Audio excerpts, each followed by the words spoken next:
जय हिंद। स्वागत है आपका इंडियन न्यूज एनालिसिस के एक नए एपिसोड में। दोस्तों, आज तक हमने अपने अलग अलग एपिसोड्स में भारत के 5th generation fighter aircraft programme और 4.5 जनरेशन के जो फाइटर एयरक्राफ्ट प्रोग्राम हैं उनके बारे में बात की। लेकिन अब आज हम बात करने वाले हैं भारत के 6th generation fighter aircraft programme के बारे में। जी हाँ, अभी तक आपने सिर्फ इस क्षेत्र में अमेरिका का नाम सुना था, रशिया का नाम सुना था, या फिर बहुत हद तक आपको चाइना के फ्यूचर प्रोजेक्ट्स के बारे में पता चला होगा।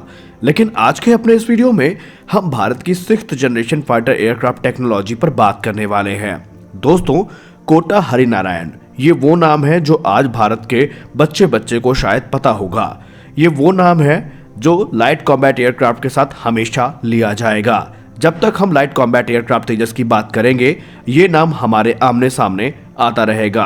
अब आप में से जिन लोगों को नहीं पता कोटा हरिनारायण सर कौन है, तो आपको हम बता दें कि लाइट कॉम्बैट एयरक्राफ्ट के चीफ आर्किटेक्ट थे ये, यानी लाइट कॉम्बैट एयरक्राफ्ट की जो आधारशिला है वो कोटा हरिनारायण सर ने रखी थी।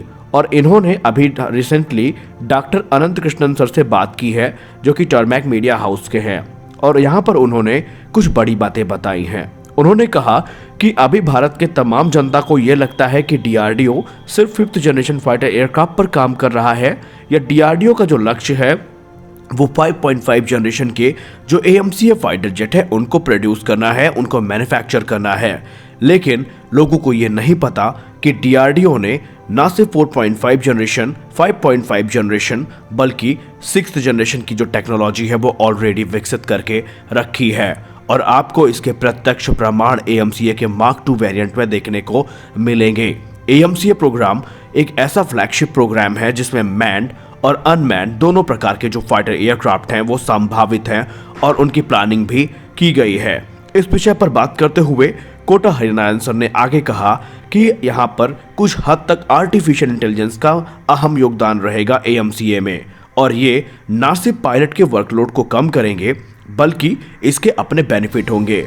उन्होंने कहा कि जिस प्रकार कुछ प्रीसेट यहाँ पर बनाए गए हैं जो कि पायलट के ऑटो टेक ऑफ और ऑटो लैंडिंग में मदद करेंगे, यानी कुछ प्रीसेट सेटिंग होंगी पहले से एयरक्राफ्ट में, जिनकी सहायता से जो ऑटो टेक ऑफ है और ऑटो लैंडिंग है वो पॉसिबल हो सकेगी। और यहाँ पर आर्टिफिशियल इंटेलिजेंस अपना एक अहम किरदार अदा करेगा।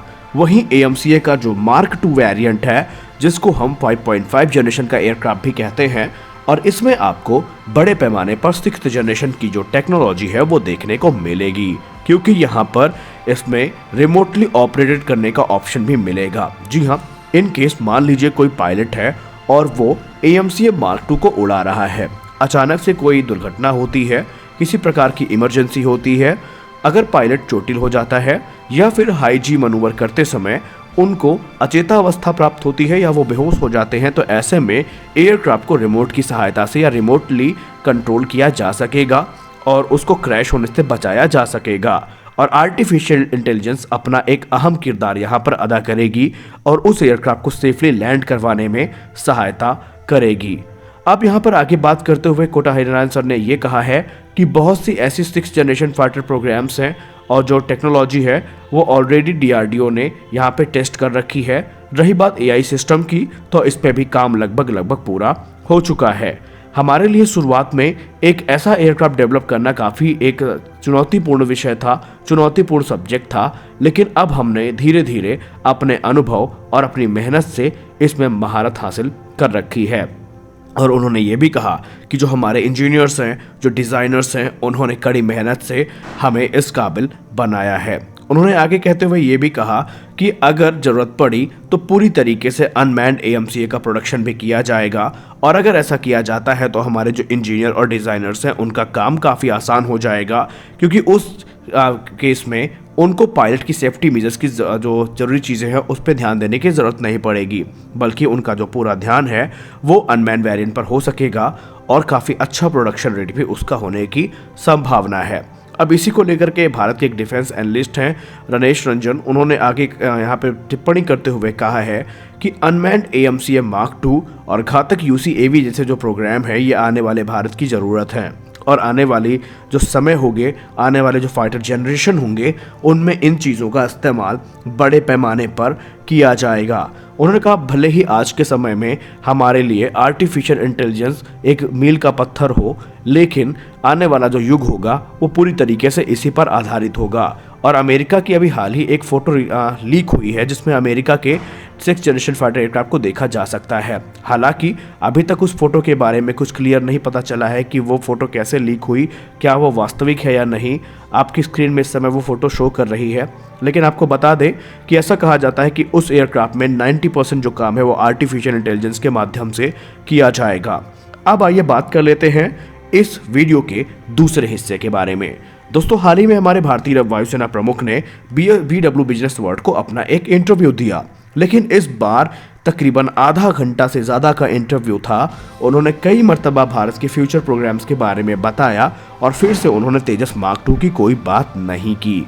और इसी पर टिप्पणी करते हुए भारत के तमाम डिफेंस एक्सपर्ट्स हैं जो ये कहते हैं कि हमारे लिए जितना ज़रूरी AMCA है उतना ही ज़रूरी तेजस मार्क 2 प्रोडक्ट होना चाहिए, क्योंकि AMCA मार्क 1 की जो 2 स्क्वाड्रन हम लेंगे उसमें तो हम जनरल इलेक्ट्रिक के इंजन से काम चला लेंगे, लेकिन जैसी प्रतिबद्धता आगे की 7 स्क्वाड्रन के लिए है वो हमारे लिए काफ़ी ज़्यादा मुश्किल हो सकता है, क्योंकि भारत ने पहले ये तय करके रखा है कि AMCA की जो मार्क 2 की स्क्वाड्रन्स होगी उनमें हमारा स्वदेश निर्मित इंजन इस्तेमाल किया जाएगा।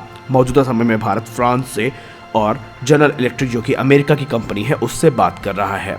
अब क्योंकि फ्रांस की अगर हम बात करें तो उनका जो इंजन है वो 75 किलोटन थ्रस्ट क्लास का है, और अगर भारत उसको अपग्रेड करने में या मॉडिफाई करने में जाता है ताकि उसको 110 किलोटन थ्रस्ट क्लास का कन्वर्ट किया जा सके, उसमें बहुत ज़्यादा पैसा लगेगा, बहुत ज़्यादा समय लगेगा।